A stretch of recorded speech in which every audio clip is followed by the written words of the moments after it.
Call this meeting to order. Please rise. Pledge allegiance To the flag of the United States of America and to the republic for which it stands, one nation, under God, indivisible, with liberty and justice for all. Roll call. Mayor Caucus. Here. Mr. Caucus. Here. Mrs. Paskey. Here. Mrs. Moore. Here. Mr. White. Here. Mrs. Kelly. Here. Mr. Root. Here. Mr. Wood. Here. Mr. Mark is not here tonight. It's supposed to be here. And Mr. White. Statement. Public notice of this meeting pursuant to the Open Public Meetings Act has been given by the clerk in the following manner. One, it was posted on the bulletin board in the Borough Clerk's office on January 7, 2013. And two, it was emailed to the Retrospect and Curry Post on January 7, 2013.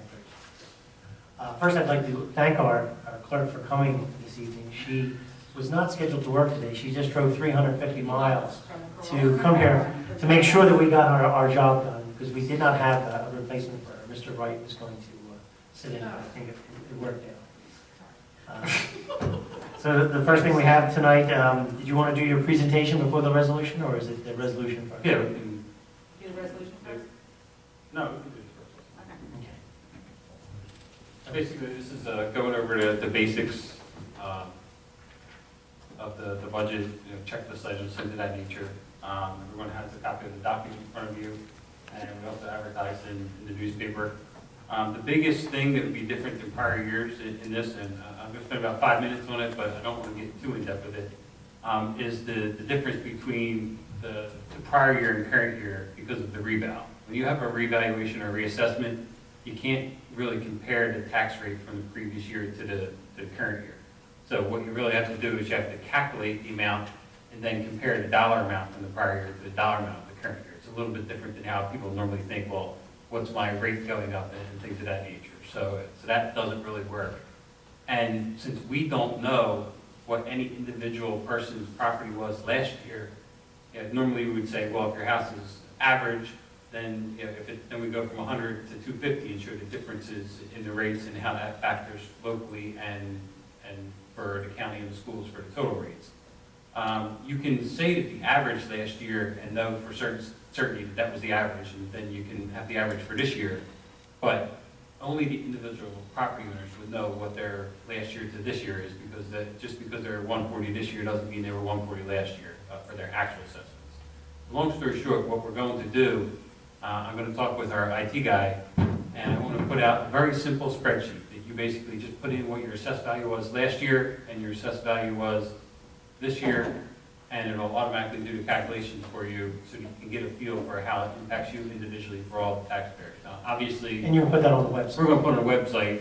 If you don't have access to a computer or something like that, we can help out an individual person. We can tell them to send an email to us. Well, call. Well, no, you might not have the Excel to do it, but you might still have a computer. But we'll work with somebody if they want to know what their individual number is. But so when in the presentation, it'll show the difference for the average. Also, we have the certifications in for the local and for the regional school districts. The county, we don't have a final number yet, so it's still a ballpark until we know what our share of equalized valuation is for the county assessments. So that number is the thumbnail. And ultimately, due to grants that we know that are pending and things of that nature, we're going to, and changes in dates of some agreements that we have pending, at some point in time in the next month or so, we're going to have to do an amendment.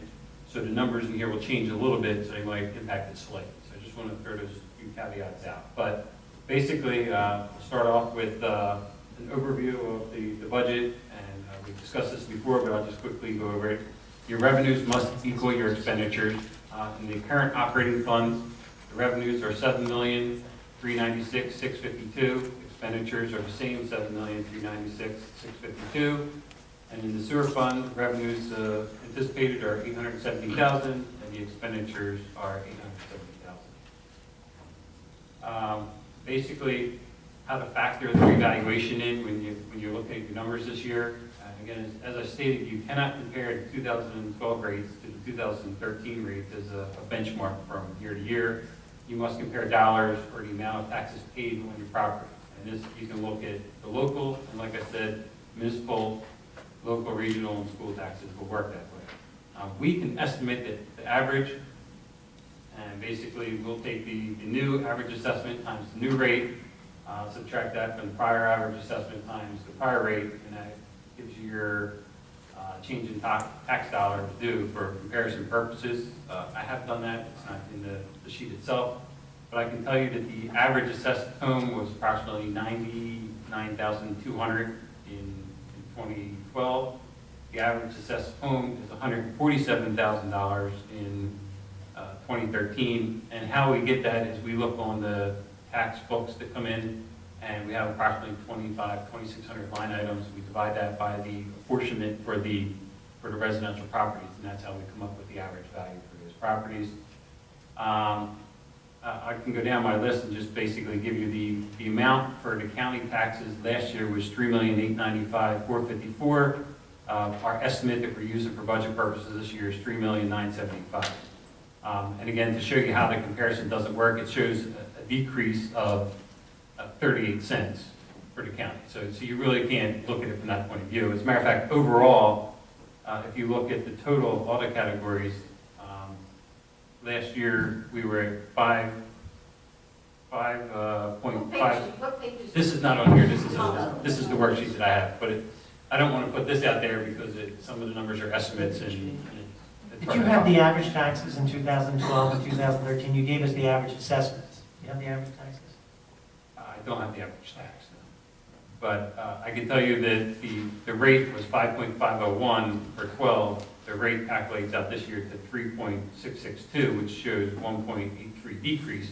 But our net valuation taxable last year was $334,255,309. The net valuation taxable this year is $507,612,287. So you see that there's about a 52% increase in value, about a 33% decrease in the rate. So that's why it's tough to show it from that point of view. I can tell you this, again, with the county estimate known, there's a couple updates here. The local increase for the average home assessed at 147 comes out on the spreadsheets now that we have the numbers in from the school and from the regional to 2.20, so $2.20. I think that number is going to be closer to the 15 to 20 like we had stated at the intro when we're done, but that's what the number shows right now. And as a total bill, and again, these are all based on the average assessment, it shows a negative increase, which basically is a decrease of about $75. Some of the things that worked out in here, basically the amount for the school is approximately $39,000 less. The regional school.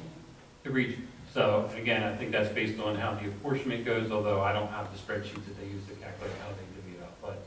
But basically, the reason I'm focusing a lot on here is because it's confusing to me, to get it down. And it's taking a little bit of work working with the auditor and with the assessor. So I'm sure that for the resident, when you're trying to compare that back to back, which is why we would just want to have that simple spreadsheet that you throw in your last year's assessment, you throw in your current assessment, and we'll show you the difference. So that'll be on our to-do list in the coming. And this is it? What did you say the average assessment was for last year? 99. 99.2 ballpark. And this year is one. And this year it's 147. Until we get the county's number. we won't even Right, be able we're to still, put that up. we're still dealing with estimates until we see that. I do know that their rate is approximately 6 cents higher, net of the impact by the valuation. So, but that basically is our little part on the assessment. Hopefully we won't have to deal with this again for a while. Revenue factors. Top 5 revenue items, obviously the tax levy. It's showing as 5,069, but that includes 5,069,505.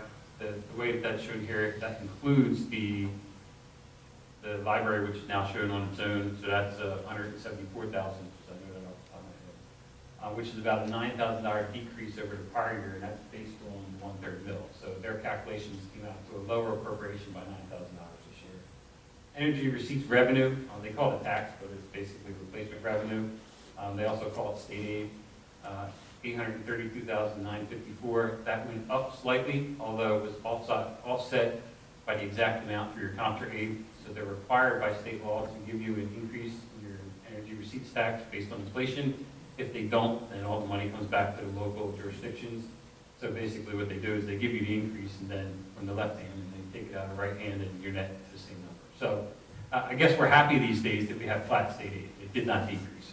Could you explain to the new members of council, that number Okay. has gone down precipitously for the past 5 years. We've lost over $500,000 Right, since I've been on council. correct. So where does That was on the come from? Comptra side. We're down to about $42,000 left of Comptra. If they do a few more of these sleight of hands, there'll be zero left on the Comptra side, so they'll have to reinvent how they reallocate the money. Delinquent taxes is $300,000. That number's a little higher this year based on a couple large properties that were not in around last year. EMS billings is $250. That's up about $25,000 over last year, and that's based on increased call volume and collections there. And surplus is down approximately, I think, $40,000 to $50,000 from the prior year at $200,000. That number is closer to 3, but the way that the books work in New Jersey is when you have deferrals of items which we have for the reassessment and for codification, you can't budget that surplus, so that's basically non-spending surplus. So that's our top 5 revenue items. On the expenditure side, and this is based just on the individual line item, it's not adding up all the items together. Police salaries and wages is our #1 expenditure, that's $1.35 million. Employee health benefits, and this is the current fund portion, we also have a portion that shows in the sewer fund, is $768,896. That was our biggest increase this year overall. It was about $85,000 increase based on the way that the rates came out this year. Debt service, principal, and interest is our #3 at $701,342. Pension costs, $545,02. That is actually a $42,000 decrease over last year, and that's based on the increased amounts coming from the employees and the changes that the government made to the pension fund. There is no guarantee that it will continue to go down, but that did help offset the increase in the health benefits this year. So rounding out the top 5 is our reserve for uncollected taxes. And as I explained previously, that is a non-spending appropriation that we're required to raise in the budget to account for the folks that don't pay their taxes. Because we have to give, we're at about 18 million, we have to give the county 100% of their share. We have to give the local 100% of their 6-ish. We have to give the regional 100% of their 2+ million. So basically, in order for us to give 100%, we have to raise higher than 100%, basically, taxes. That's how that works out. The next item, there's 2 caps that we have.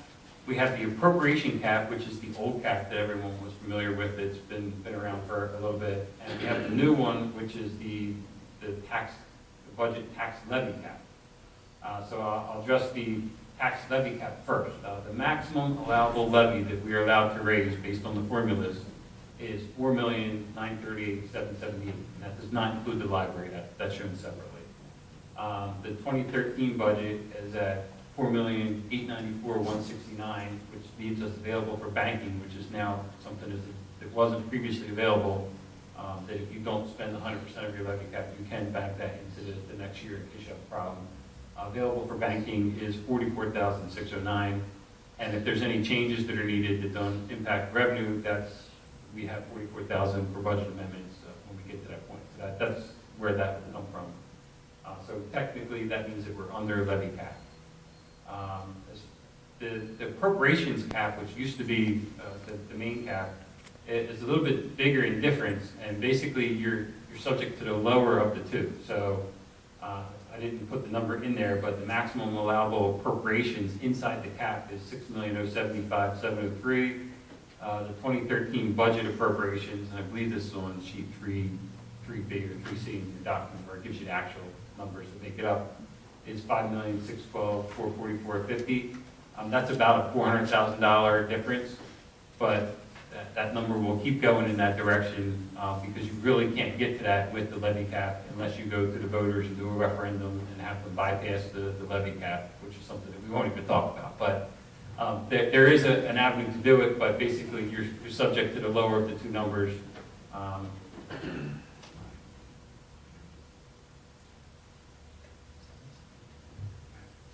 didn't know if you were going to recommend that we do a levy cap? No. Absolutely not. Okay. I recommend you absolutely not. Okay, so basically that is the PowerPoint portion. I will just go over a couple of the numbers that were in the advertisement very quickly. You're reading from the. This is from the advertisement that was handed out to the public. The salaries and wages expense, and I'm sorry, I can't read it. I can't read it. I was just going to give you a couple of bullets off here. I was going to tell you the portion of that was actual salaries and wages is $2,817,501 as compared to $2,804,953 in 2012. The difference of, I don't have that in front of me, but we don't have that? I don't have that? it doesn't, the difference is about $13,000. This is the ad, I think. I put it in your packet. Okay, I know it's on the chair. Last No, name I- in the packet. Yes. Because that's the synopsis of his advertising. I don't have my CVS glasses like that. They're small. Oh, I see. I can tell you that we are anticipating in this year's budget, we have 2 senior officers retiring from the police department. We have 1 senior employee retiring from Public Works. We have 1 senior employee retiring from administration and finance. So we had 2 new hires in the police department that we've already done at the April meeting. That was in the budget. We will review the future retirements as they come to date. There's a couple items that we will discuss in committee on how to deal with any retirements. So, but as far as the budget hearing portion, I say that we can open it to the public at this point. I just wanted to let that know. Yeah, do the resolution first. Or we can sit here for another hour. and No, go. I'm reading the budget. You don't do this for some odd reason. This is the state's rules. We have to read each line item. So, Resolution 1383, resolution authorizing the budget to be read by title only at the time of the public hearing. Someone want to make a motion for that? I so move. I'm second. We want to, when is the public hearing set at this point, or this is today? This is here. This is the public hearing? Yeah, so you don't have the date on. Okay, so we have a motion and a second. Is there any conversation? Okay, roll call? Oh, motion. All in favor? Aye. Aye. Opposed? Okay, the ayes have it. Okay. So at this point, I'm going to open this meeting to the public. Anyone wishing to speak, please come to the microphone, state your name and address. On the budget? Seeing no one?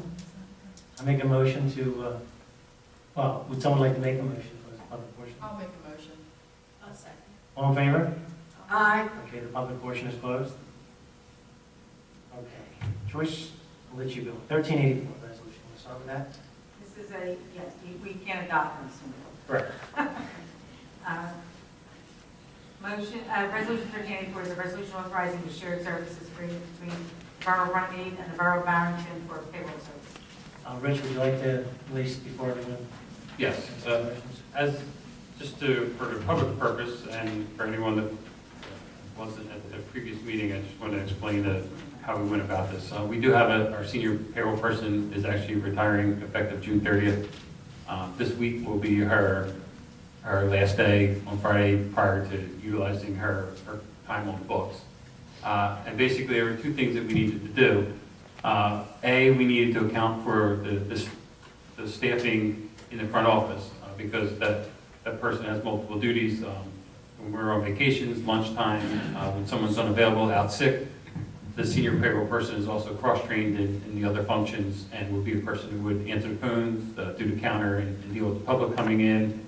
And then every other week and throughout the course of the year, depending on what time we're at, we're also responsible for, calculating the time, calculating the checks, doing the pension reports, doing the tax returns, things of that nature. I mean, and I work with the unit, but basically the person is the person responsible for preparing this stuff. And so we had 2 issues we had to deal with. The first one was making sure that we were able to continue an efficient and accurate payroll process. And it's not really something that that you can just step into. I found myself learning during the period of time where the employee was on leave at the beginning of the year, and I found it quite challenging just keeping everything going. So what we were looking into was the possibility of having an outside company provide that service possibly. We did get some quotes on that. I reached out to the Caucus Payroll Services, which is in town, and when they submitted their proposal to me, or not, it was like a blind proposal, just basically tell me what the costing would be, we are still required to basically load, and regardless of which company you use, you're required to load their software system onto your computer, and someone has to take all the payroll data coming in from the departments, and you need to process that into their computer. Then they generate reports that they send back to you with your paychecks, that then you have to enter that data, and you may be able to import it, and there may be some functionality there that can be done electronically, although not on the pension side. So basically, they would issue you a quarterly pension report, then you're required to go in and do that portion of everything that is required on the pension website for the state of New Jersey. So basically, you're running two systems.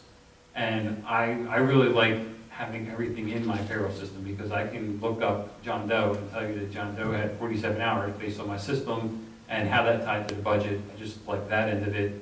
I also like the seamlessness of having just one software vendor, so that if there's a problem, you don't get the hand pointing in both directions saying that there's a problem.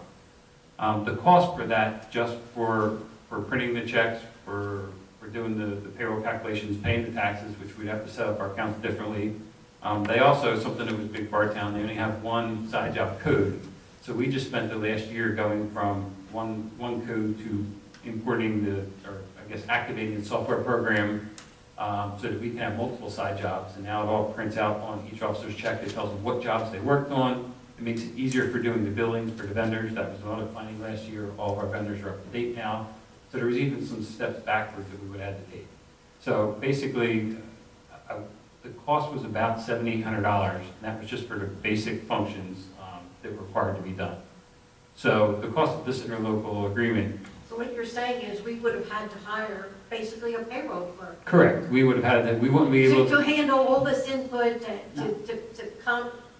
make Right, the the person would have had to be more specific and more knowledgeable in the payroll function, and would likely have, we would have had, So that people probably would have- $7,800 really was going to be about $14,000 or $15,000 by the time you hire somebody and put them in people. yes. Even if they're part-time. Correct. Is that what you're saying? Yes, and we're still going to hire an entry-level person that will be cross-trained, again, for that side of what the person retiring was doing. So basically, we have a senior person retiring. For the senior portion of, the experienced portion of what they were doing, we're interlocaling. For the day-to-day operations side, which can be entry-level, we're going to post that, and basically we'll interview and hire for that in the next month probably. So, and that will be something we won't want to wait, So especially. that person does not basically have to be a payroll clerk. She will be. Correct, they'll be an account clerk. She'll be a girl Friday. Or guy, Oh. Yes. Okay. but yes, that's basically how that would work. And, And there's a need for office personnel. We're really limited. especially in the summer months, we have the vacations coming up. And again, our biggest challenges with, we've made improvements with technology because, we can import tax data, we can utilize spreadsheets better than things that were done manually in the past. What it really comes down to is, myself and Rainey were here on Christmas Eve, which I had no problem, but, in order for people to be off, you lose that. So this person is going to be working out of Barrington, and we will be paying Barrington for her services? Correct. And as today, the employee was here learning the process, but on Mondays, the employee will come over at 4 o'clock and we'll do what needs to be done to process the actual checks.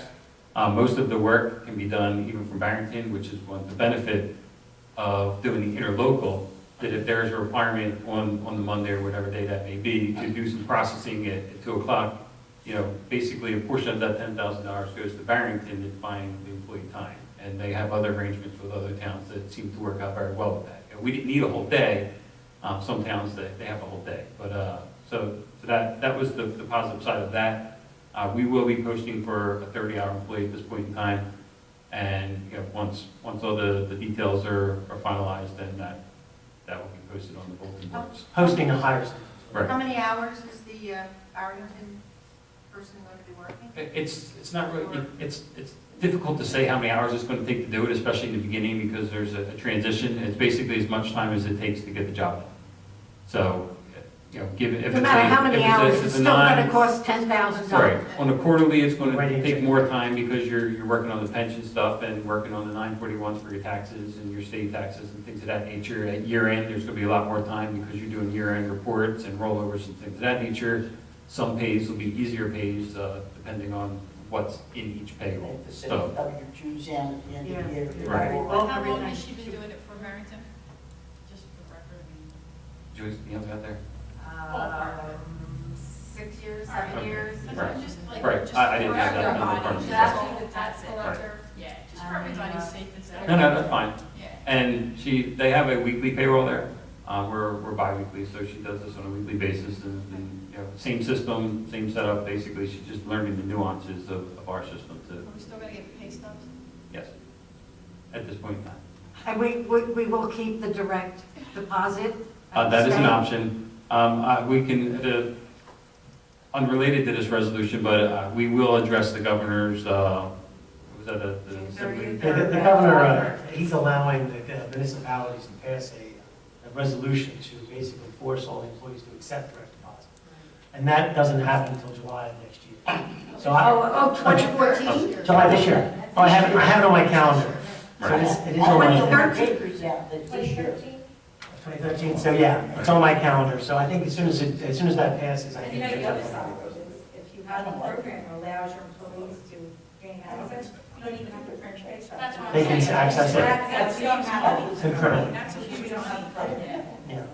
Right, but you have to pay for that program, Yes. so you need to do a comparison. It's I think it's And probably the a good thing to agreements with have. Barrington, to make it clear, they have a CFO just like, all the functions that Rich does. So I think that there's a backup personnel, and the agreement we're making is with the borough. Okay. which is- I was, Right, and I would more than likely be the direct payroll backup for us, similar to when Renee's on vacation, I actually do payroll, So how did this come about, that we're going into this shared service department? Actually, it happened because I had reached out to Edmonds when our payroll person was out on medical leave at the beginning of the year.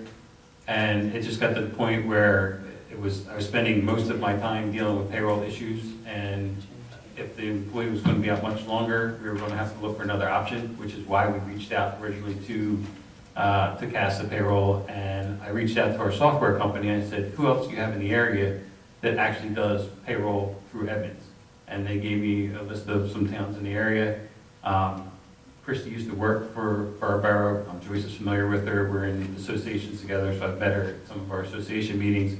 And I basically called her out of the blue and said, hey, listen, I'm jammed up over here. If this goes on for too much longer, would you be interested in subbing? And she said she was interested, but then we found out that our employee was coming back in the next 2 weeks, so there was no need to go that route. So about a month later, we got the notice from our payroll employee that she was retiring. So basically, I dusted off all of my printouts and things of that nature and started looking at that again because that's something I want to deal with immediately. So the first call I made was after I looked over numbers, was to Christy and asked her if she was still interested, and she said yes. And I felt that the best option would be through the interlocal as opposed to employee because that gives them the ability, if it's required, to work on Barrington time. So that's how that came about. Or the other towns? That was the only one that I looked I mean, yeah, but who else? You at. No one else came in. No, I just, they said there was other, you said there was other. I don't have the list in front of me. I was They're willing, although I looked at, where's William Pine? He's out in, is that Pittsburgh or somewhere out there? Pittsburgh. The president of the Tax Collectors and Treasurers Association, I called him and talked to him for about a half hour, and he actually went the opposite direction. He went from having Evans in-house and went to CASA and had CASA doing it. So that was part of my review, also discussing with him the pros and cons of taking it out-house as opposed to doing it in-house. And he said that he just did not have the time to do it, and that's why he had to do it that way, that it wasn't necessarily his first choice, but he found a way to make it work.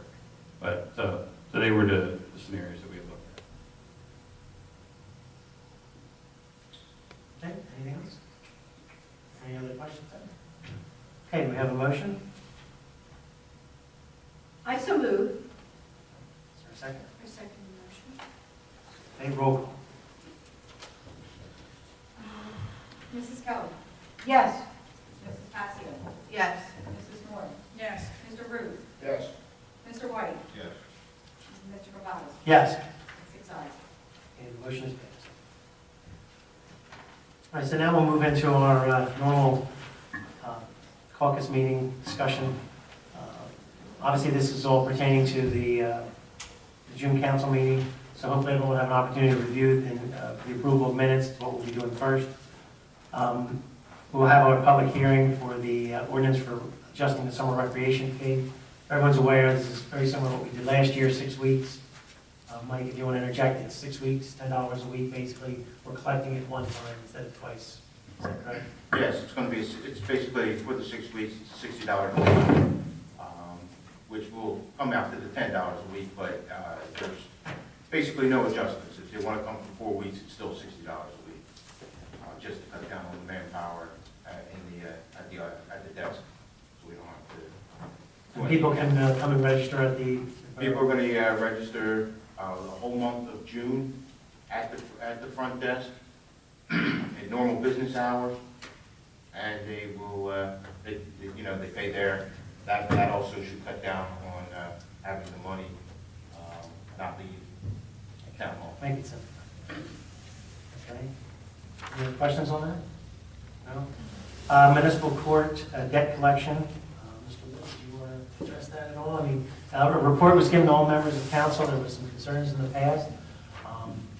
I understand that it's a substantial amount of money that's sitting there. I read it. I don't have too much of a problem with it, but I'd like to hear what everybody else, was there any other concerns? Alan, did you get a chance to look at that? Well, being a legal person and dealing with this type of practice, the Fair Debt Collection Act is very specific about what you can and can't do. So we just have to be very careful, and the collection agency has to be careful so it doesn't come back on us to not have met all the specifications and requirements of the Fair Debt Collection Act. Len, we're protected in the agreement we made with them? Okay.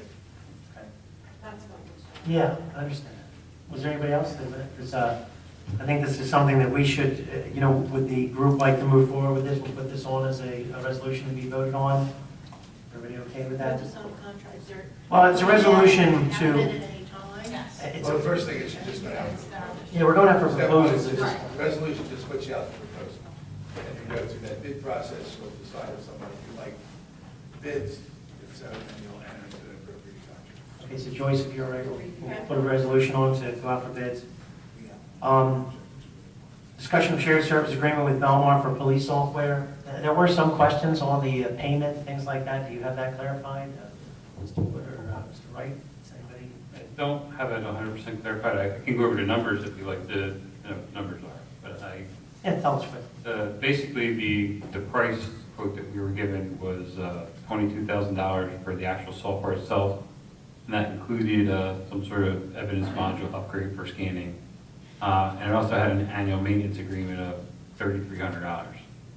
My understanding was that the maintenance is included through December 31st. So my first question was, does that mean that $3,300, when is that $3,300 payable? And then it was going to be divided by 2, so the $22,000 would be in 2 installments. Again, it would go against the capital item. And my second question, I guess, was, is this due to Belmar or to the company themselves? Because with the e-ticket, it was both. We basically pay a portion to Belmar for something that they do, and we also paid for a portion that we had, for the equipment and things of that nature. So I just needed to get that part clarified before we move forward. But if there was, for the part that you have the interlocal agreement with Belmar. So I don't know if we were going to have a separate resolution for procurement. I mean, that's what I'm not 100% clear on. So. I'm not clear on that. Well, the committee's agreed to move forward with this. Captain Daly, do you want to at least address, could you answer these 2 questions, or do you think we'll have to find out from Belmar if it starts in January. I'm not privy to that. I had another. It's not an issue. accident, so. I saw, Okay. I saw a requisition come through for $6,000 on it, and I questioned what it was. It was told it was a down payment, but I don't know where it says that anywhere in the literature that you have, that there was a down payment required. So- So I'm not clear. Right, and Is we the can point- do that, but if we do an upfront payment, that also needs to be addressed in the resolution authorizing that. So we would just do a resolution going into the agreement and then the terms to be Well, I think that we should know what the terms are Yeah, I think we by should know next, what the terms by are. the fifth or whatever. I think you're probably best if you have one resolution. Okay. That addresses. That would address the Entering down into payment, things like that. Entering into the agreement, outlining the costs within, that are to be expended, what, and how they're out, whether they're capital or non-capital, whether it's one payment or two payment, what the timeframes are. Put it all in one document, so everybody knows what they're getting into upfront.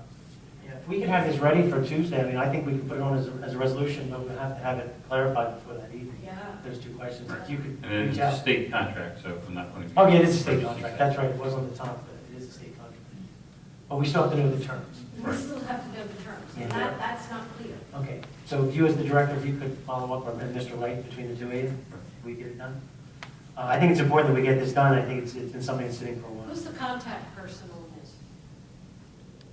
You have a contact person? Mark, Diana. Yeah, the Well, chief, he's my working contact with is the 500 chief, towns. but he's working with, I 500 guess, the towns. vendor and with Belmar. Yeah. So, Yeah, I think Belmar's the lead. right, Belmore's the lead on this? right. Okay. But I can reach out to the chief. Okay. So, next is discussion of composition of police department requiring an ordinance amendment. I'd like to know what that's about. Okay, the committee, Eleanor, do you want to report first? And Thank you, Mr. President. About a month ago, it was brought to my attention that our ordinance hadn't been updated since 1992. The ordinance establishing and the composition of our police department. At committee, we discussed this with the chief and with the captain, and we looked at the composition of our department. And basically what the suggestion was, and what the committee looked at, was the number 3, 1 lieutenant. It was suggested by the chief and the captain that be taken out of that ordinance.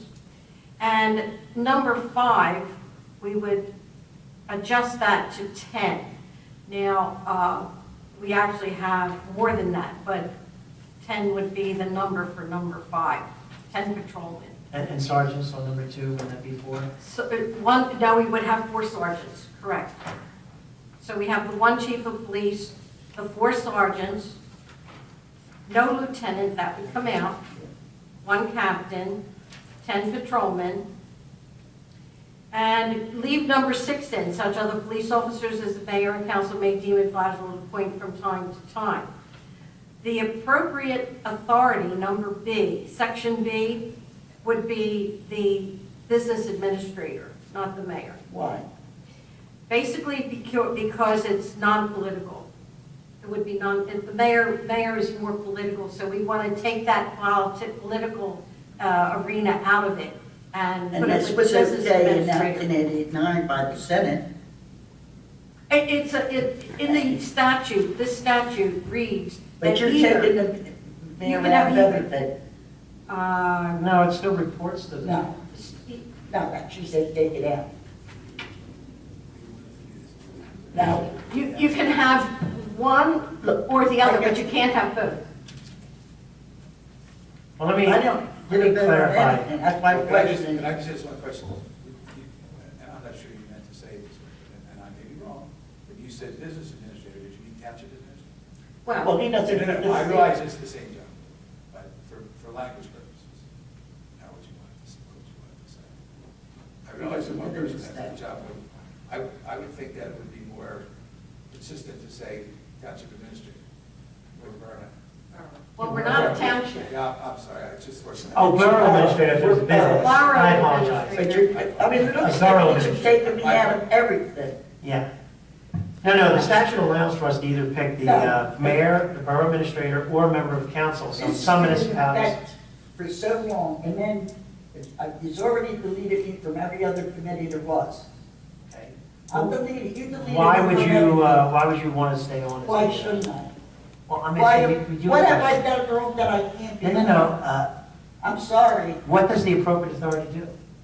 Well, are you mad because he comes into my office and tells me if there's something? I You question me. I am not on mad it. at that. You did question me. He's allowed to come in and talk to you anytime Oh, he wants. yes, but Well, then you what does- question me on it. You're still the I'm mayor. going to go to a lawyer and find out for myself.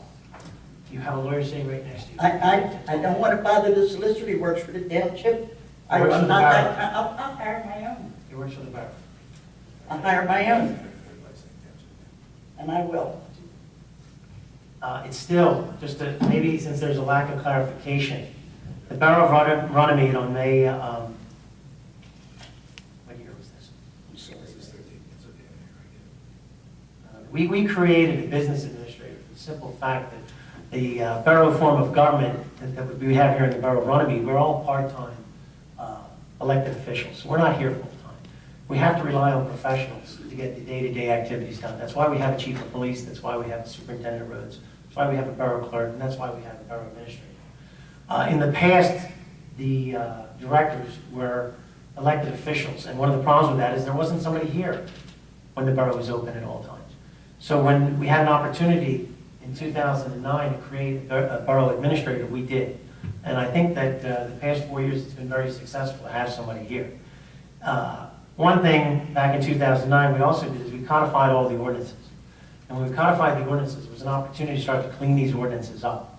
And what you'll find is you'll find a tremendous amount of conflict between the ordinances. And you have one person reporting to another person, reporting to another person. The borough administrator is a full-time position. He reports to the mayor and council.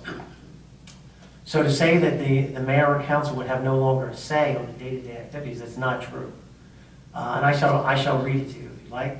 The administrator shall be required in all instances to consult and confer with and obtain the consent of the mayor or the members of the council who serve as the director of a particular department prior to instituting or undertaking any action with respect to said department. And the business administrator shall implement all decisions and orders directed by the mayor and council.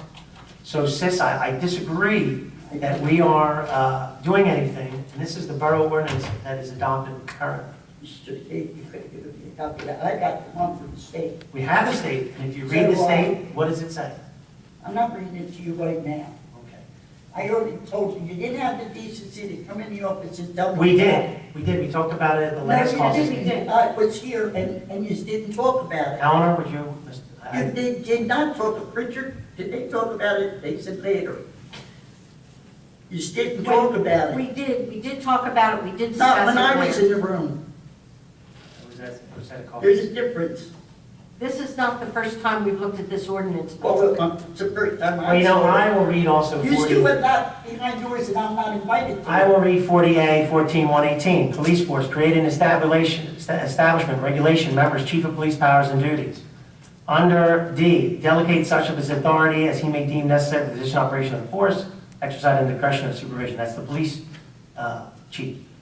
Under E, as used in this section, appropriate authority means the mayor, manager, or such other appropriate executive or administrative officer, such as a full-time director of public safety, or the governing body, or any designated committee or member thereof, or any municipal board or commission established by ordinance for such purposes, and as shall be provided by ordinance in a manner consistent with the degree of separation of executive and administrative powers from the legislative powers provided for in the charter or form of government, either adopted by the municipality or under which the governing body operates. So we are a borough form of government. We do have separation between the legislative and the executive powers. So in this form, we would not make a member of council the appropriate authority. So it would either be the mayor or the newly established business administrator that we established 4 years ago. And all it does is it allows for the business administrator on a day-to-day, borough administrator, on a day-to-day activities to communicate directly with the chief of police, and he would communicate with him. Well, I mean, But he still can do it. too. Yeah, oh, What's that? He still can do it, even though it says, even though this says the mayor, he still can do that. He can. Okay. This will make it. And it would leave the mayor out. No. That's what it does. If you want me to read it I again? did, no, I did read We it. heard So then why something. can't you just leave it be? Because the borough administrator is a full-time position. We created this position to deal with the day-to-day. We are part-time elected officials. Mr. Wright is a bureaucrat, it's not even Mr. Wright, it's the position of Every it. time I wasn't here, it was 2 days when I came on radiation. I don't, the idea here is if you guys, you read your different ordinances, you'll notice that there's a Oh, lot I'm of, sorry, I don't have a book to read. I didn't get one, did you? there's a green book right over there, Yeah. and it's online also. Yeah. Well, I don't have a computer. I Okay. don't.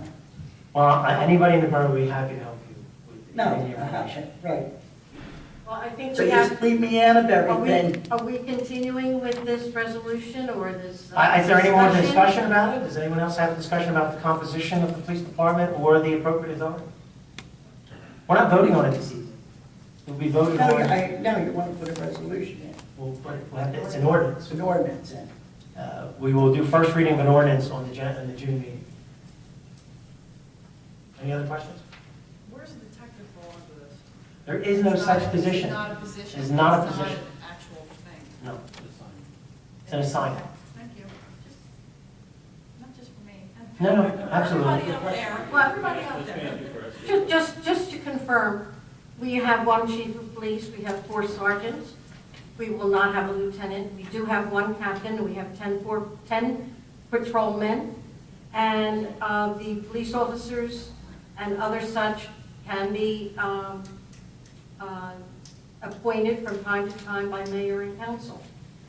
So the appropriate authority under this statute will be the borough administrator. That's how it's going to come down.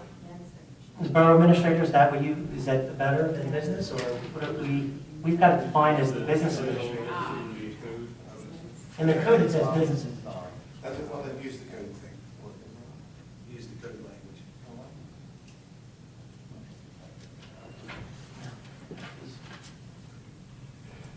And that will be voted on, It has to be first. first reading. Okay, first reading on this ordinance will be next week. All right, I have a question though. We have more than 10 patrolmen, but it's the minimum. That's the minimum. Minimum staff. It was Len's suggestion. Okay, Minimum staff. thank you. Okay. Discussion of salary increases for clerk, collector, CFO, and assessor. Just to make it clear that we ratified the last contract with the CWA. At least I assume it's ratified. Has it been signed? Consent? I don't know if it's been signed by. Mayor, did you sign the CWA contract? It's been signed. The only thing that I was waiting for is the 2 corrections that were brought up, the 1 typo and the 1 name, and then we can send that back and give copies out to the employee. So it has been I'm going signed. to ask also for a second set of signatures from our side, so that when we send the photocopy back, they can have their side sign it and have an actual signature on their copy, because they only gave us 1 set of signatures. Okay. And ultimately, make sure I have. Absolutely. Right. So we've executed our last contract, I guess, for this year, so all contractually obligated employees are now covered. The average of those salaries was 2%, I believe, in the statute, which I don't have a copy of this statute. There is- 49-165. Oh, you know the name, 4965 states, 165. Clerk, would you like to at least tell us about that statute and help The it? statute states that the clerk, collector, the CFO, and the assessor must, their salaries may not be reduced or diminished in any way in comparison to the other increases that are given throughout the borough. And it's been, I believe, Len, the case law is, it's usually the average, Yes. whatever the other contracts were. Len, do you have anything else to add to this? To help? I do not, you're accurate on the 3 contracts that we did, the 3 contracts that are in place were basically 2s across the board. They all started out less than that, and yet we have an 18-month kicker in all 3 of them, but it averages 2. It's 3 over 18 months, so that's 2. And you have your fire that's still out there, but I suspect that'll come in that same month. So everybody's really. So won't the road department, why should they? They didn't get. But they're not in the statute. They're not, yeah, there's certain people who are not in the statute. We got 2 anyway. No, they. Yeah, with If I may, Mayor, They didn't get nothing this I'll year. dovetail into what the mayor's saying. The mayor's referring to management employees. And in fairness, there is a statute that requires that this be addressed, but the concern out there, and I will be the first person to say it, because I've had people talking to me also as the administrator, that, why aren't the public works and chief and lieutenant in that also? So just to be fair for council, that is something that I think that the finance director requested that they go through their department heads to discuss that. This was a finance department issue, which is how it ended up on the agenda. And I will say that just for clarity's sake, I did not push this resolution, but in fairness, that it does not include the other managers that were done last year in 2012. Yeah, this is actually only our statutory requirement. Other directors, and not all the directors, have been made aware. Public Works has been made aware. I think the director of public safety, we talked briefly about it, but I don't know if it's been brought to our attention to reach out to them. But we can deal with non-contractual employees at any time. This is a statutory requirement that we have, and as the director of finance, these people fall under me, as opposed to the Public Works, the chief and the captain, and, You got the fire marshal. no, he's in the contract. So who else is there? I was counting the people that we didn't get it because they weren't on. I'm thinking of all the other ones. I know. And who's that? Oh, I got my list in the office. Well, I think that at this point, I'd like to at least put it on as a resolution, at least take care of the statutory requirement. I would ask that the directors of the departments that have employees that are not covered under a collective bargaining agreement discuss how it can be resolved. We can deal with them one at a time. We can deal with them as a group.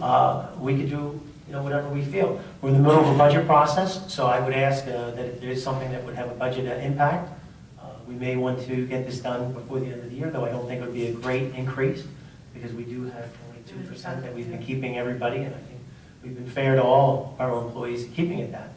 But, one thing I will say about this is under collective bargaining agreements, it's a collective bargaining agreement. It's where both sides sit down and talk to each other and discuss, what each one brings to the table and the value that each one brings. I think that is something that has to be, brought from these managers, these people that we're talking about that are not protected under the statute or under a collective bargaining agreement. So I think we're beyond the days of just automatically giving people raises every year, just because. So I think that there has to be, it's incumbent upon us to definitely talk to people and find out, what we should be, what we should be doing in the financial impacts. What else? So I'd like to see that put on as a resolution that's a resolution or an ordinance? Resolution. That's a resolution. Discussion of sustainable resolution. Mr. Wood, did you have any comments on this? Well, my concern always with I call them kind of generic resolutions, because, there are lots of places, is that I think that they need to be reviewed carefully, but especially for their financial impact or compliance impact. What is anything, if anything, is it going to cost the borough if they pass this? Conversely, part of that analysis, and there may be financial benefits for passing it as well, so you would want to do that analysis. But in each event, I think they have to be carefully looked at. Any resolution ordinance has to be looked at from that perspective, so that you collectively know, all right, we're doing this for these reasons, but there's a cost associated with it. And that's just to dovetail what you said just a few seconds ago. And you're in the middle of a budget process, so you would want to know if something that you're passing is going to have a financial impact on the borough or not. And that's just an analysis I think that, I guess, your committee would deal with. Yeah, basically, where we're at with sustainability is that the green team, which is also our Clean Communities Coordinator, Mr. White is on the green team, Ms. Passio is on the green team. The entire process is about earning points for the borough to get us to a certain level, so we would be able to get certain Got those benefits. grants. Certain benefits. $5,000. The problem with the sustainability is that there's a June 15th deadline. And if we don't hit it on June 15th, we'll have to wait another year before we do this. The problem, of course, is we're in the middle of many, many things. I've read some of the resolutions that we're talking about. Most of them seem to me as very benign resolutions. I understand that there's always consequences, but I'm not a lawyer, and that's why we have a lawyer to protect us from these things. The only thing I can say is that I will go back and see if there's anything that has to be done. I'm under the impression that land use, we do have a letter from the planning board that recommended that we do adopt the one sustainability resolution from New Jersey Sustainable Land Use Pledge and Green Building Policy. And this was a letter that was sent to us back on May 9th. I know that our solicitor looked at it. I think what we might be able to do is look at one of our neighbors that has passed this ordinance, or this resolution, maybe take a quick look at it, and make a determination if by passing this resolution it would help us for June 15th. If it doesn't help us for the June 15th deadline, I would say that maybe we should wait a whole year and get our ducks in a row and do this correctly. But at the same time, I don't want to hurt this application. What's the problem if we don't do it by June 15th? It's one more year before you can reapply. Now granted, there's a lot of things. If anybody had a chance to look at it, there are 350 points that you can get. Runnemede is in the process of getting many of those points. You have to get 150 points just to get to the bronze level. And that would be the goal of the borough, to at least get to bronze. So are you saying that if we don't get to the bronze by June 15th, or? You wait till next year. But And Kathy she is proactive in trying to get Yes. us to get points. I mean, I got an email today, like to post something, if we post it on the website, she gets points towards getting to the next level. So it's like everything is obtainable. Will we get to that, will we meet the requirements by June I 15th? don't know. you know what? I don't know. I'm not positive. I was reading them. Most of them were pending. And the problem with pending is you have to have backup documentation to do all this. So council has a role. We have a role to pass resolutions, and we could pass a dozen resolutions. But if all the backup documentation is not done, it may not get done. It's a shame. It's been brought to our attention for the past couple of months. It's a positive thing.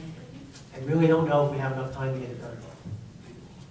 I know she has. She has. I know she has. Do you know what our points are? Are we close? Point zero. Oh, they're the same. Now, thing. Ed says that we're really. I don't know. It's in our master. Ed says we're really close. Yeah. How many points do we have at this point? I right now, I know we don't have enough right now.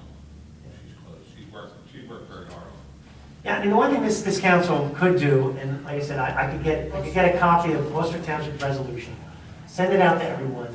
It is just a pledge saying that we will do our best to I facilitate, think we're all in agreement with that. but it's a pledge as opposed to it's a pledge.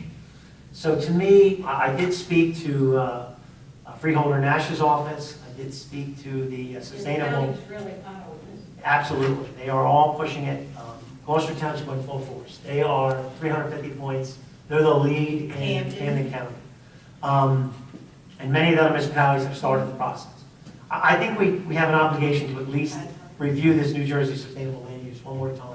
And we can put it on as a resolution. If people have concerns, we can address it at the council meeting, and we can vote up or down, or we can table it. And then, I'm never opposed to special meetings. If we have to have a special meeting to get something done.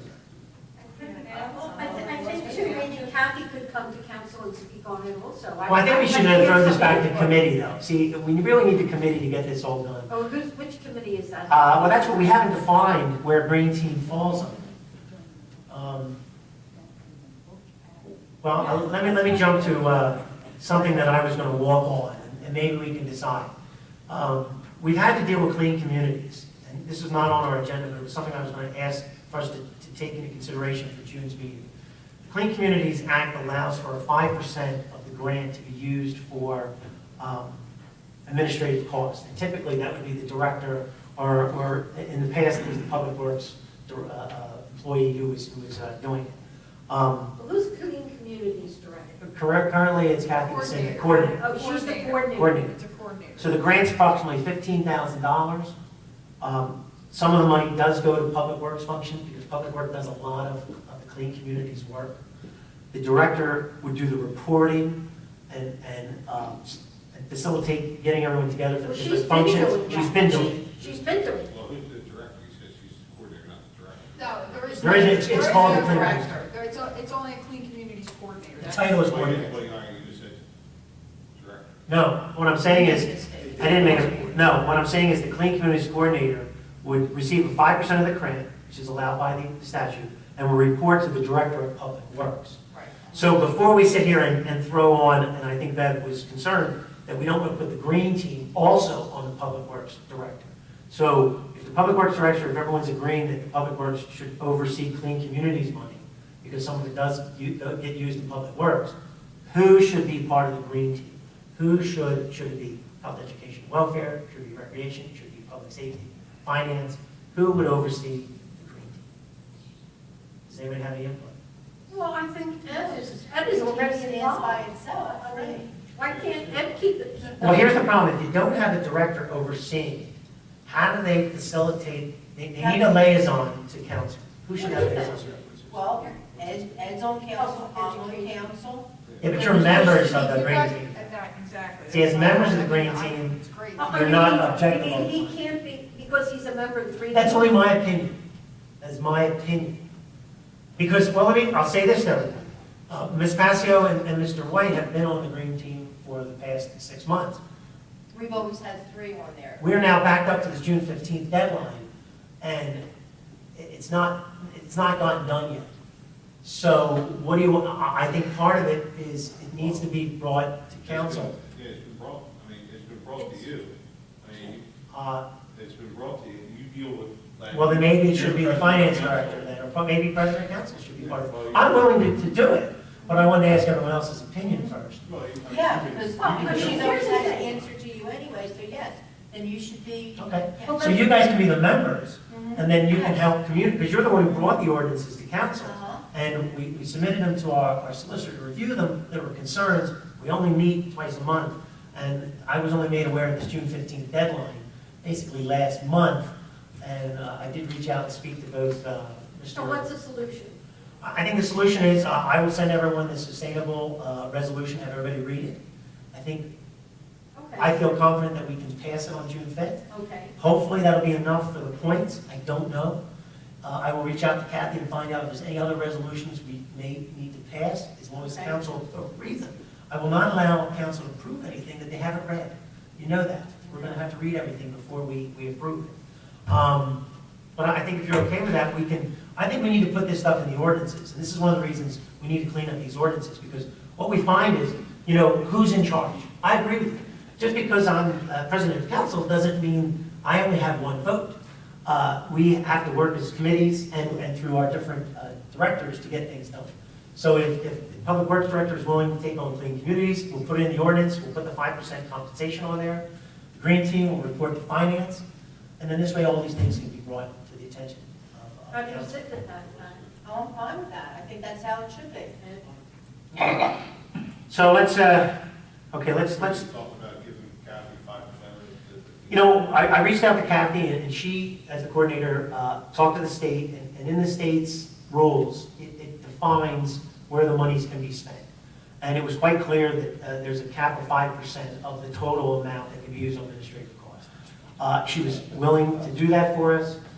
She was also willing to help us out in the previous years, because the past several years, the reports haven't been filed, which means she's willing to do that. There was a person appointed in the past couple of years that those funds weren't even expended. So myself and the administrator have looked at it, and we can even compensate a little bit to get those reports done. So we can get the past 3 years' reports, plus this year's report, plus this year's service for basically $1,000. And I think it's well worth it, and that's what I wanted to bring up. So that's what it would be. It would be 5%. Now, last year, it doesn't even matter, because the money is still basically from last year, the $250 just for her to fill out those reports. Last year, we spending the money to the community coordinator. Remember that last year? What was the problem? We really have a coordinator. this The year. coordinator last year was Mr. White. Of course, Frank Williams. Yeah, Yeah, but Mr. Williams, somebody yeah. else was supposed to be, and they were gonna pay him, and it was Nick Chris was supposed to be the coordinator. He was before Frank. Yeah. And he was compensated $3,000. Yeah, I know, but then, it became an issue that year, and then. It became an issue 3 years ago. Yeah, when we had people doing it for free, and then it was brought up that we should pay somebody to do something that was being done for free. Now you're, that's what we're doing for free, now you want to pay somebody to do it. Well, we can't get anybody to do it. If you could find No, somebody. I have no problem. 5% is not a lot of money. We were paying $3,000 a year. And when I first got on council, there was over $30,000 sitting in the Clean Communities money that hadn't been spent when I got on council in 2009. And the only expenditure that was taken care of it was $3,000 a year that was paid to the Public Works superintendent, assistant superintendent, and brushes for the street sweeper was the only money that was taken out, and some rakes and things like that. So after I got on board, one of the first things we did is we bought the trash cans for the Black Horse Pike, which was used through Clean Communities money, and that brought it down. Then in the previous years, we've had volunteers, which was Mrs. Passio and Ms. Moore, who did it, and they did not want to be compensated for it. But it's hard sometimes to find. And it was still, like, at that point, Kathy has really kind of defined She's it. done a great job. She has, she's defined what it is, because quite honestly, I didn't have a clue what it was, and there was nothing to give you a guideline of Yeah, where it was going. guideline. Patty kind of came behind me with the same kind of thing, like, what exactly is this? There was no ordinance and who to By the time I report was to. done in 3 months, I knew exactly what it was, so I passed all of that and all my knowledge to Kathy. Right. No, to Kathy, Kathy became the. Oh, okay. 3 years later, 2 years later. Frank was nowhere to be found. Okay. So I think we should have first reading of an ordinance to define that the Clean Communities Coordinator will be compensated 5% based on the grant restrictions. Will report to the Director of Public Works. The Green Team will report to the Director of Finance. And this will be by ordinance, so it'll be clear who they report to. Yeah. And it'll be incumbent upon the Director of Public Works and Director of Finance to bring it to council to be brought up if there's any resolutions or things being voted on. Liquor licenses renewals. Joyce, do you have any Yeah, we update? have, actually, I didn't get one yet. That I've seen unless somebody's holding them on their desk, because I've been around. It's important that we get them because they can lapse. We do let the people know if they don't pay their liquor license They have- fees. It has to be approved by June 30th, so I will nag them when I. Joyce, did you get the letter from the lady, the women's club? Yeah. So, It's on my desk. okay, there's time on that. Yeah, two more things and you can leave. Several property maintenance liens, there should be no questions about them. And adjustments to sewer rentals. Oh, excuse me, what is the question? Oh, we have the property maintenance liens, I want to know something. The money that we get, Do you want to go? Do you guys need to go? Are you okay? You guys want to go here? I think we. Okay. Are we pretty much wound up here? it's okay. I'll answer the question. It sounds like it's directed to. Everybody, it was not really started. What's the question of property maintenance? I want to know. Oh, give me a violet. I don't know, Joyce put them on because I think the superintendent of roads puts them on. You're almost done, right? Yes. So there's no way, because you're going to finish real Yes, quick. Okay. I have 1, 2, 3, 4, 5, 6, 7, 8, 9, 10. I have 10 as of last Tuesday. And I think John had a lot more to give me.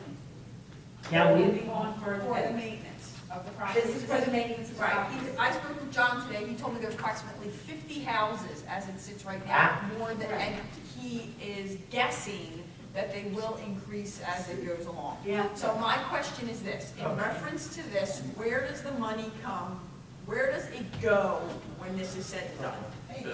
The short answer to that is it's not really available in the current budget because if you send them a bill and they pay you, which is highly unlikely because they would pay a kid to cut their grass if they had the money, then it becomes a lien at the tax sales.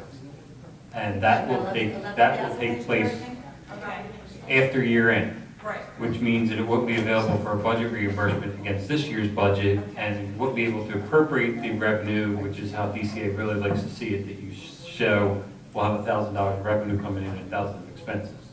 So But still, I where think I does know where that you're going money with go that. when we It finally would get come into as a MRNA, miscellaneous revenue not Under like the anticipated, general fund? in the general fund the Why following does year. it not come back to Public Works? I could theoretically put it against the 2013 as a budget reimbursement in 2014 when the budget year's already closed out, but I can't put it in unless it comes in this year. That's something you can try to visit, because my question is it's Public Works that puts the time in, it's Public Works equipment that's being used. Right. And for it to be kind of lost in the shuffle of nothing. So we could Right. keep track of the money at the end of the year, we could insert it in 2014. No, it's, basically, the way that DCA would say to do it is if you have a crew that you're going to designate as the Say it's yard $11,000. waste crew, you appropriate under your general revenues, which is the same places where it falls down to when it gets there.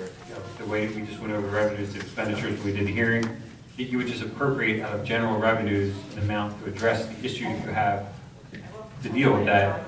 And then, any money that comes in as a result of that would just go back into the, it would show as a miscellaneous revenue at year end, so it goes It's just back. something I just wanted to throw out, because Right. it is something that I'm aware of. I mean, I'm Correct. aware that it does take the manpower at Yes. the time to do. Right. So I want to make sure that somewhere along the line, it's kind of kicking And back it- to us to get the new weed Right. whacker or whatever. And it couldn't be done as dedication by rider, you couldn't because it's a lien. No, we couldn't do a dedication by rider. Because that's what we do for some records, There's states and specific some- purposes for what you can have a dedication by rider for. Basically, they would tell you to appropriate funds under your public works department.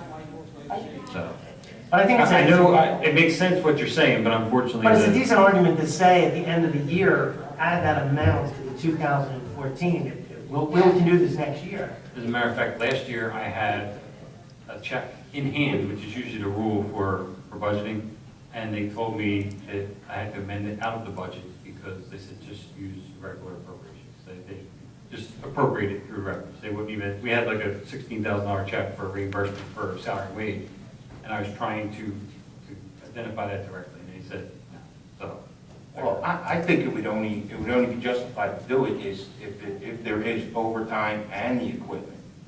Because these guys are getting paid to work Right, it's for our not, town. I'm not even looking at that part of it. I just want to know, like, when it comes back in. I mean, 50 houses on top of all the public spaces that they do is a lot. That's just, Sure, that's but just. that's if they're getting overtime, working extra hours for it, They- Right, or but not you- sitting in the garage, instead of but sitting in if the you garage didn't- and cutting grass. That's a separate management issue to address that, but if you had a rule that as long as it wasn't overtime, that we just ate the cost and went out and did it, then people wouldn't cut the grass and they would just wait for us to come and cut the grass. I mean, you gotta, it's kind of a penalty for it being assessed as a municipal charge for not doing it. No, absolutely. And I think I Keith absolutely needs to get get the involved money, and the write the money's bill. gotta come in, but I can only Correct. see justifying for overtime and the equipment use. I think one thing the director's trying to say is if we weren't cutting the grass, we would be doing something else. Correct. And I think that our policy has been to try to improve the borough, and it's really through public works. If it's only $11,000 a year, I mean, we did raise the public works operating expense 10,000, we raised recreation 10,000. I think we can look at it again at the end of the year. I mean, we're not really running big surpluses anymore, and I think that's what you would address. This money would fall under surplus. No, and in all reality, they're not landscaping the property, Right. they're just cutting the Right. grass, but it's just, to me, the general. Right. Exactly, there's like boarding up the windows or doing, I Right. mean, there's other maintenance that's required to these properties that are empty. Right. You know, At so one that's of, all. I at one just of our wanted to Monday address meetings, one of our management meetings, one of the other division, department heads, I always want to say directors, but department heads said, why can't we use those monies to hire kids to go cut the grass so that we don't even have to waste our time doing it? And again, I was trying to explain to him that you're putting a lien on it, you're waiting for the money to come in, plus the fact is, how do you get into the liability and end up having kids out there cutting grasses that aren't your normal employees? But it was, there's lots of ideas out there, but unfortunately we have to make them work within the budget. Actually collect some during the year when a house is sold. Exactly. That's when we typically get the Right, right. but, And actually, most of them walk for, Well, I think the bigger issue that maybe need to be addressed is how much we charge to cut the grass. A lot of our neighbors have decided to increase that fee. It should be a penalty. There should be a penalty, not just the cost of cutting the grass, there should be a penalty. And John you're- does bring up a very Absolutely clear. should be onerous, that's the whole idea. Right. It is not quite onerous, what is the amount? And the He main, does use No, they're not. FEMA, he uses FEMA He rules uses as his FEMA guideline. Yes, but, The average, I would say, is about $200. Yeah. Belmar passed an ordinance, and Cherry Hill passed an ordinance of $500 Right. for the first cut. you need to get the bank's attention. so It's that- getting the bank's attention, Exactly. $500. Exactly. Right, within the statute, within the legal Yes. limits of what's allowed, so. Yeah, we that- can also do Yeah, that. no, listen, I think $500 is very justified, Yeah. Right, because we don't want to do this. We don't want this to be our job as Right. a municipality. So want us to do this, then you're gonna pay through the nose. Exactly. We want to encourage you to do it yourself. Yeah. And if not, then you're gonna pay your $500 will get people's attention. Yeah, I think we can look at other ordinances, and I agree. Obviously have the staff available, but we want them, as you said, to be doing more Other productive things. things to benefit the township as a whole, not fixing one person's property, so. Okay. The only thing that has to be walked on is, there was a bid opening for both Reed and Orchard. I don't know if everyone got that email. The bids came in about $14,000 less than was estimated.